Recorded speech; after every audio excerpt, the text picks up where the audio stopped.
तो चलिए दोस्तों, पहले प्ले पे थोड़ा डिटेल में बात करते हैं, जो कि हिस्टोरिकल प्ले है जूलियस सीजर, जो शेक्सपियर साहब का प्ले 1599 के अंदर परफॉर्म हुआ। 1599 टू 1600 इसको मानते हैं परफॉर्मेंस ईयर, पहली बार परफॉर्म हुआ।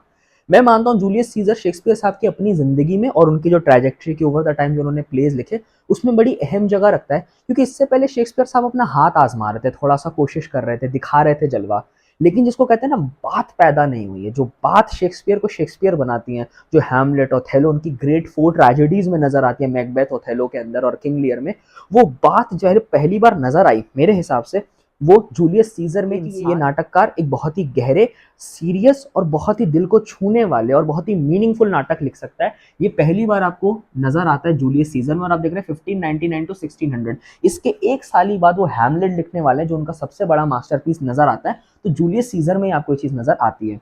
जो इसका जॉनर है नाटक का वो है हिस्टोरिकल प्लस ट्रेजेडी, क्योंकि अंततः तो ये कहानी ट्रेजिक ही है, जिसके अंदर आप जानते हैं जूलियस सीजर की हत्या हो जाती है, उसको असैसिनेट कर दिया गया होता है। तो इसके अंदर लिखिए जो मेन इवेंट है कहानी का वो है असैसिनेशन ऑफ सीजर। क्लियर? और आप जानते हैं उन्हीं के जो सेनेट के लोग, इसमें एक बड़ा इंपॉर्टेंट कैरेक्टर है ब्रूटस का, वो उनको असैसिनेट करते हैं, मानिए षड्यंत्र के तहत जूलियस सीजर की हत्या कर दी जाती है। ये इस पूरी प्ले का मेन क्लाइमैक्स इवेंट है, जिसके बाद हम फिर कॉन्सिक्वेंसेस देखते हैं। दो प्ले आगे भी चलता है, नहीं ऐसा नहीं है कि नाटक में सिर्फ सीजर की हत्या और प्ले खत्म। इनफैक्ट सीजर की हत्या के बाद ही इस नाटक का जो मेन माहौल है वो बनता है। तो मैं आपको थोड़ा समझाता हूँ नाटक का प्लॉट क्या है, कहानी कैसे चलती है। जो जूलियस सीजर नाटक है वो आप देखते हैं रोमन एम्पायर के बारे में है, रोमन साम्राज्य के बारे में, और ये रियल डील इवेंट है। यानी जूलियस सीजर कोई फिक्शनल कैरेक्टर नहीं है, सीजर कोई शेक्सपियर के द्वारा बनाया हुआ कैरेक्टर नहीं है। इतिहास में दर्ज है कि सीजर जैसा एक बंदा था। उसकी डेट्स क्लियर है, कब पैदा हुआ, इंग्लैंड कब फतेह की, कौन कौन से उसने एक्सपेडिशंस किए, क्योंकि वो जनरल होता है आर्मी का। तो रोमन एम्पायर की कहानी है। रोमन एम्पायर का जो जनरल है यानी आर्मी का लीडर है जूलियस सीजर, जो अपने ही समय के अंदर काफी मशहूर हो जाता है, पॉपुलर है, आर्मी उसकी सुनती है, is a very popular person. समय पे आप जानते हैं रोमन एम्पायर नहीं था, रोम एक रिपब्लिक थी, और रिपब्लिक का मतलब होता है कि उसको रिप्रेजेंट करने वाले बहुत सारे लोग होते हैं, एक राजा नहीं होता, कोई तानाशाही नहीं होती। तो रोमन एक रिपब्लिक है। जिस समय कहानी शुरू होती है, प्ले शुरू होता है, और रोमन रिपब्लिक का मतलब है कि उसमें सेनेटर्स होते हैं। सेनेटर्स का मतलब आप कुछ कुछ पार्लियामेंट में सेनेटर्स हैं, और जो कि आप देखते हैं पूरा रोमन का जो किंगडम है उसको संभाले हुए एक बंदे के पास पावर नहीं है। अगर रोम एम्पायर है भी तो उस एम्पायर को चलाने वाला कोई राजा नहीं है, कोई मोनार्की नहीं है, सेनेटर्स चलाते हैं। और यही सेनेटर्स इस सीजर की हत्या करेंगे बाद में। रीजन मीन क्योंकि सीजर अपने काल में ही इतना पॉपुलर, इतना डोमिनेंट हो जाता है कि सेनेटर्स को लगने लगता है कि जल्दी ही सीजर जनरल से क्या बन जाएगा, अपने आप को क्या डिक्लेयर कर देगा, किंग डिक्लेयर कर देगा। तो ये सेंट्रल कन्फ्लिक्ट है इस कहानी का। मैं बहुत जल्दी जल्दी बता रहा हूँ क्योंकि बहुत डिटेल में जाएंगे नहीं। दो, अगर आपको डिटेल में सारे शेक्सपियर के प्लेस पढ़ने तो मैं एक 15 क्लास का एक्सक्लूसिव शेक्सपियर कोर्स पढ़ाता हूँ अपनी पेड मेंटरशिप क्लासेस के अंदर, जिसमें हम सारे शेक्सपियर के नाटकों पर एक एक दो दो लेक्चर्स पूरे पूरे लेते हैं, तब और डिटेल में जाएंगे। आज एग्जामिनेशन पॉइंट ऑफ व्यू से समझते हैं। बहरहाल, तो हमें दिखता है कि जो सेंट्रल कन्फ्लिक्ट है इस पूरे प्ले का वो ये है कि जो सीजर है वो जनरल है, बहुत सक्सेसफुल है, वो युद्ध जीत कर लौटा ही है, और वो इतना पावरफुल और पॉपुलर है लोगों के अंदर, और लोग उसे इतना चाहते हैं कि उनको लगता है इन्हीं के दम पे पूरा पॉलिटिकल सिस्टम चल रहा है।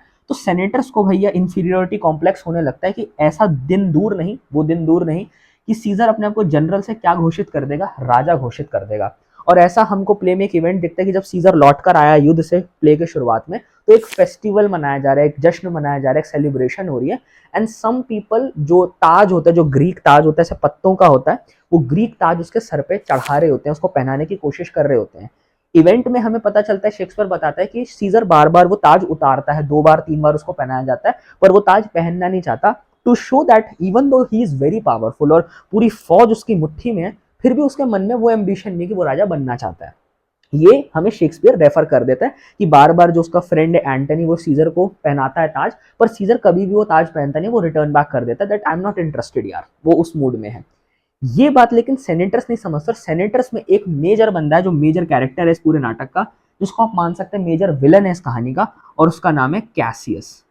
ये एक ऐसा इंसान है जिसको पर्सनल खुन्नस है सीजर से, पर्सनली वो वही बनना चाहता है जो सीजर है, सीजर जैसा है, सीजर जितना सक्सेसफुल है, एम्बिशियस है, जो सीजर की पॉपुलैरिटी है, कैसियस मनी मन जलता है सीजर से। तो हम पाते हैं कि कैसियस को पर्सनल दुश्मनी है, पर वो पर्सनल दुश्मनी सीधे सीधे नहीं बताता, वो एक पूरा षड्यंत्र, एक प्लॉट बनाता है सीजर को मारने का। और जो असली मेन कॉन्स्पिरेटर है वो आप लिखिए कैसियस ही है, मेन कॉन्स्पिरेटर। और इन सेनेटर्स में से कुछ लोग जो सीजर को चाहते नहीं है वो राजा बने, पर वो उनमें रोकने का भी दम नहीं है। यानी ये जो सेनेटर्स में से जो कॉन्स्पिरेटर्स हैं, ये वो लोग हैं कि सीजर को रोकना तो चाहते हैं, पर they do not have the guts to confront him, they do not have the guts to say to him कि तुम राजा नहीं बन सकते और तुम्हें बनने नहीं देंगे। लेकिन उनके इरादे तो वही है। तो वो वही होता है ना, जब कोई सीधे वार नहीं कर सकता तो पीठ में वार करता है, चीटिंग से हराना चाहता है। और इसीलिए शेक्सपियर नाटक में दिखता है सीजर को जो पहला स्टैब होता है उसकी पीठ में है। तो वो जो ना पीठ में खंजर घोंपने वाला, कि दम है तो सामने से लड़ो, बुजदिल लोग हैं जो पीछे से लड़ते हैं, वही चीज आपको इस नाटक में नजर आती है कि जो सेनेटर्स हैं उनमें से कुछ लोग जो कन्फ्रंट नहीं कर सकते सीजर को, जो चैलेंज नहीं कर सकते, वो क्या बन जाते हैं, कॉन्स्पिरेटर्स, षड्यंत्रकारी है। और उनमें सबसे मेजर षड्यंत्रकारी है कैसियस। कैसियस बहुत ही होशियार है, he has a great reading of human nature. यानी एक खूबी जो कैसियस में नजर आती है कि वो इंसानों को भली भांति परख लेता है, और परख कर क्या करता है, उन्हें यूज करता है अपने इरादे पूरे करवाने के लिए। जो हमें नजर आता है कि कैसियस को असल में दुश्मनी पर्सनल है सीजर से, उसको पर्सनली पसंद नहीं कि यार ये इतना सक्सेसफुल कैसे हो गया, इसको लोग इतना क्यों चाहते हैं, लोगों में इतनी पॉपुलैरिटी कैसे है, इसको लोगों में इतनी इसकी धाक, इसकी साख क्यों है। खुद में दम नहीं है तो वो कन्फ्रंट नहीं कर सकता, पर वो एक पूरा प्लान बनाता है उसको एक ट्रेजिडी लाने का। तो the tragedy in the life of Julius Caesar comes because of Cassius. और एक क्वेश्चन आता है कैसियस किस प्ले का हिस्सा है, तो आपको समझ में आ गई तो कैसियस है। पर कैसियस बाकी कॉन्स्पिरेटर्स को भी मनवाता है कि वी शुड किल सीजर, पर वो कभी ये नहीं कहता कि मैं पर्सनल गेन्स या पर्सनल बेनिफिट के लिए उसको हराना चाहता हूँ, कि मेरी पर्सनल रंजिश है इसलिए मैं मारना चाहता हूँ। वो क्या नाम देता है कि सीजर को हमें इसलिए नहीं मारना बिकॉज मैं नहीं, मुझे अच्छा नहीं लगता। वो कहता है सीजर को हमें इसलिए मारना क्योंकि वो रोमन साम्राज्य के लिए, रोमन नेशन के लिए, हमारे देश के लिए खतरा बन रहा है। तो आप देख रहे हैं देश की आड़ में अपने जो मंसूबे हैं वो उनको पूरा करवाना चाहता है, और उसका जो सबसे बड़ा औजार, वेपन बनता है सीजर को मारने के लिए, वो है कैरेक्टर जिसका नाम आपने सुना होगा, और वो है ब्रूटस। ब्रूटस वही कैरेक्टर है जो वैसे तो सीजर का वफादार है, सीजर उसको पसंद भी करता है, बेटे की तरह मानता है, पर ब्रूटस के कान भरता है कैसियस। ब्रूटस अच्छा है, नेक दिल है, he is a good guy actually, but he is a guy जिसको हिंदी में कहते हैं कच्चे कान का है। कच्चे कान का मतलब अपनी बुद्धि का इस्तेमाल नहीं करता, दूसरों के बहकावे में आ जाता है। और वो प्ले में किसके बहकावे में आता है, हम देखते हैं कैसियस के बहकावे में आ जाता है। दो Brutus being innocent, but I would say is not just innocent, he is a word जिसको इंग्लिश में कहते हैं नाइव है। नाइव का मतलब होता है कि अपना भी भला बुरा नहीं समझता, ज्यादा जल्दी ट्रस्ट कर लेता है, बहुत ज्यादा ही आदर्शवादी है। बिकॉज आपको देखते हैं ब्रूटस का आप अंतिम लक्ष्य देखते हो थोड़ा कटप्पा टाइप का, कि देश से बढ़कर कुछ नहीं है। मैं सीजर से प्यार करता हूँ, Caesar is very good and great and very personal, मेरे अच्छे रिलेशन है उससे, अच्छे संबंध है, पर देश से बढ़कर नहीं है। कैसियस ये चीज जानता है ब्रूटस के बारे में, कि मैं इसको ये बोलूंगा भाई मेरे लिए मार दे सीजर को तो नहीं मारेगा, मैं बोल दूंगा कि भाई तू नहीं बन पाएगा राजा इसलिए मारते हो तब भी नहीं मारेगा, पर मैं उसकी वहां दुखती रग पे मारूंगा कि देख सीजर को इसलिए मारना जरूरी है क्योंकि वो नहीं मारा तो रोमन एम्पायर के लिए खतरा बन जाएगा। तब Brutus will find that argument to be sound and therefore he will act on Caesar. और यही चीज होती है नाटक में कि ब्रूटस इज द पर्सन जो हमें अगेन कॉन्स्पिरेटर्स में नजर आता है, पर हम जब उसके बारे में समझते हैं तो पाते हैं कि वो उतना बुरा है नहीं, वो असल में कैसियस के बहकावे में असली विलन तो कैसियस ही है। बाकी इसके अलावा जो और कैरेक्टर्स हैं मैं और डिटेल में नहीं जा रहा। ब्रूटस की एक बहुत इंपॉर्टेंट कैरेक्टर है, उसकी वाइफ है पोर्शिया। वो समझती है कि ब्रूटस को किस तरह से मतलब परेशान किया जा रहा है, ब्रूटस किस असमंजस में है, डिलेमा में है, मारूं नहीं मारूं, वो कंफ्यूजन में है। वही कंफ्यूजन जो आपको आगे जाके हैमलेट टाइप के कैरेक्टर में नजर आएंगी, और कैसियस टाइप का कैरेक्टर आपको इयागो में नजर आएगा कि षड्यंत्रकारी है, खुद कभी भी आगे आकर अटैक नहीं करेगा, और दूसरों को इतना फुसला देगा, दूसरों के इतने कान भर देगा कि वो खुद बुरा नहीं होगा, जो लोग दूसरों को बुरा कर देते हैं और अपना काम निकलवा लेते हैं। कैसियस और Iago, Cassius in this play and Iago in Othello, just like those people. Brutus आपको नजर आता है वो ऐसा है कि वो औजार है, वो बेवकूफ इंसान है। असल में कहा जाए तो वो बेवकूफ ही है कि उसको समझ नहीं आ रहा है कि असल में कैसियस के क्या मंसूबे हैं, वो बस अंधा है देशभक्ति के अंदर, तो इज अ ब्लाइंड नेशनलिस्ट, वो चीज हमको नजर में आती है। उसकी बीवी है पोर्शिया, तो आप अपने नोट्स में देखेंगे तो आपको कैरेक्टर्स नजर आएंगे। हाँ, उसकी बीवी पोर्शिया है जो रिफ्लेक्ट कर रही है कि ब्रूटस परेशान है, उसको समझ नहीं आ रहा, तो उसके डिलेमा को हमें समझाने के लिए यूज किया गया, तो पोर्शिया का कैरेक्टर है। सीजर बड़ा इंपॉर्टेंट कैरेक्टर है ऑब्वियसली। सीजर की बीवी है बहुत इंपॉर्टेंट जिसका नाम है कैल्पुर्निया। वो वैसी बीवी है जैसी एक अच्छी आदर्शवादी बीवी होती है कि अपने पति का पूरा सपोर्ट करती है, और वो थोड़ी सुपरस्टिशियस है, घबराई। हमें प्ले में पता चलता है कि जिस रात को सीजर की हत्या होने वाली तो कैल्पुर्निया को पूर्वाभास हो रहा है, मतलब वो आसमान को देख रही होती है सीजर के साथ बैठी हुई। वो कहती है कि आसमान में आसार नजर नहीं आ रहे, अच्छे नजर नहीं आ रहे, इट्स अ बैड ओमन, अच्छी चीजें नहीं हो रही है, मुझे अच्छा सा नहीं लग रहा है, मुझे लग रहा है कुछ बुरा होने वाला है, देखो ना क्या हालात बन रहे हैं, और प्लीज आज तुम बाहर मत जाना। पर सीजर में एक वो तो है कि भैया शेर आखिर शेर होता है, कहीं भी ले चलो, कूट कूट के मारूंगा, घर में घुस के मारूंगा, कोई छू के दिखा दे मुझे, वो उस एटीट्यूड में हमको नजर आता है। और we can see a premonition with Shakespeare, एक टेंशन क्रिएट कर रहे हैं प्ले में कि अंततः उसका अंत होने वाला है, उसकी हत्या होने वाली है, उसको बुलाकर लेके जाते हैं और सेनेटोरियल बिल्डिंग के अंदर ही उसको मतलब बातों में उलझाकर और फिर स्टैब यानी चाकू से मारा जाता है। आई थिंक 21 या 22 बार उसको चाकू मारते हैं, फिर उसकी वहीं ब्लीड टू डेथ हो जाता है। तो कैलिफोर्निया का वो कैरेक्टर नजर आता है जिसे बहुत फिक्र है अपने हस्बैंड की। इसके अलावा जो दो सबसे इंपॉर्टेंट कैरेक्टर है जिनसे अगला प्ले एंटनी एंड क्लियोपैट्रा निकल रहा है, वो कैरेक्टर है, लिखिए, मार्क एंटनी का। Antony is the best friend of Caesar, और सीजर की हत्या होने के बाद मार्क एंटनी वो कैरेक्टर है जो पूरे रोमन लोगों को, जिन जो ब्रूटस की बातों में आ गए हैं, जो ब्रूटस ने कन्विंस कर लिया कि देखिए सीजर को तो मरना ही चाहिए था, मैंने मारा, और कोई गम करने की बात नहीं है क्योंकि देश के हित में यही था।